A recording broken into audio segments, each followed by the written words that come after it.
So hello everyone, in this video I will tell you what is CPU scheduling, what are its types and important term related to CPU scheduling. सबसे पहले CPU scheduling को समझने से पहले आपको ये समझना है कि scheduling होता है। एक एग्जांपल समझते हैं।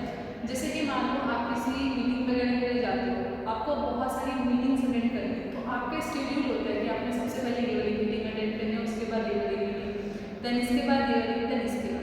ऐसे ही हमारा जो CPU है उसके पास बहुत सारे टास्क होते हैं, तो कौन सा टास्क पहले परफॉर्म करना है, किसको किस तरीके से मैनेज करना है, तो ये सारा का सारा काम इसका होता है आपका शेड्यूलर का।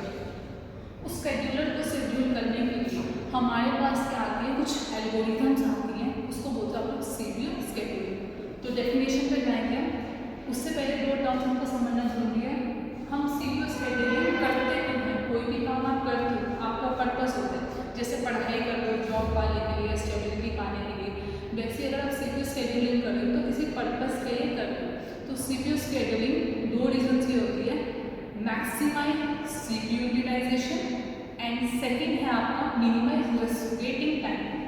वेटिंग टाइम का मतलब है ऐसा नहीं कि बहुत सारे प्रोसेसेस हैं, सब वेट कर रहे हैं CPU के लिए, CPU ने अलॉट ही नहीं हो रहा, CPU अलॉट हो रहा है तो सबको एक पर्टिकुलर टाइम कंस्ट्रेंट के लिए मिलना चाहिए। तो ये डेफिनेशन है, it is a process use by, कौन यूज कर रहा है आपका ऑपरेटिंग सिस्टम, कि डिसाइड कर सके कि कौन सा टास्क पहले एग्जीक्यूट होना है।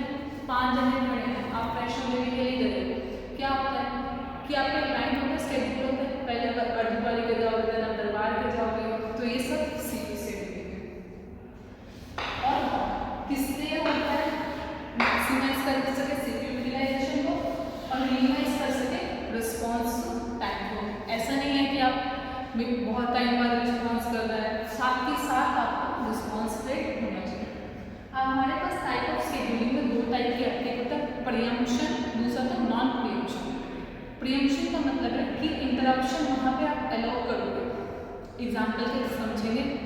नॉन प्रीएम्पशन में आप कोई भी इंटरप्शन अलाउ नहीं करोगे। एक सिंपल से एग्जाम्पल है, जैसे हम लोग वैष्णो देवी जाते हैं, हम सब लाइन में खड़े हैं, क्या हो रहा है कि इतनी सारी नॉर्मल जनता खड़ी है, कोई वीवीआईपी आते हैं, तो क्या होता है वीवीआईपी को पहले एंट्री मिल जाती है, हम लोग खड़े रहते हैं। तो उस केस में क्या हो गया प्रीएम्पशन। कोई हाई प्रायोरिटी का प्रोसेस है या कोई वीवीआईपी आ गया, कुछ और हाई बड़ी रेजोल्यूशन का पर्पस आ गया, तो उनको पहले एंट्री हमें बाद में आती है। तो ये पहला process switches from running state to ready state. ये हमारी रेडी स्टेट, ये रनिंग स्टेट। जब हम चलते हुए काम को रोक कर किसी और पर्सन को अलॉट कर देते हैं, तो हमारा क्या होता है प्रीएम्पशन। नॉन प्रीएम्पशन के केस में ऐसा कुछ नहीं है, अगर मैं लाइन में पहले खड़ी दर्शन करने के लिए, तो मेरे को ही पहले CPU अलॉट होगा, मेरे को ही दर्शन करने को मिलेगा। ऐसा नहीं है कोई वीवीआईपी आ गया, हाँ भाई हमने उसमें एंट्री दे दी, तो ये किसका होगा नॉन प्रीएम्पशन का।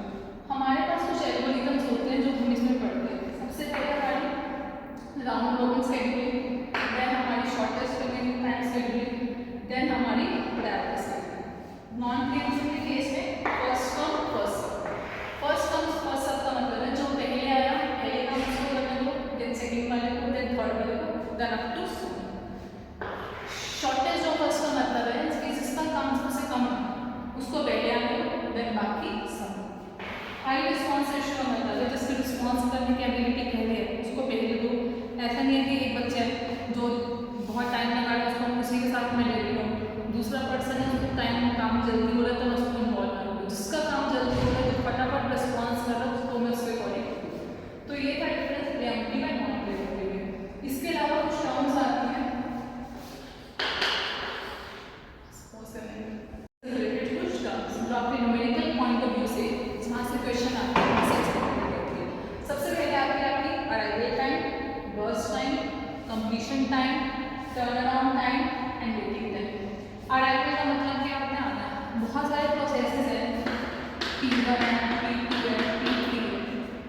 P1 है मान लो 10:01 पे, P2 आया 10:05 पे एंड P3 आया 10:06 पे।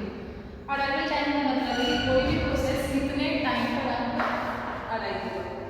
बर्स्ट टाइम का मतलब है कि प्रोसेस P1, P2, P3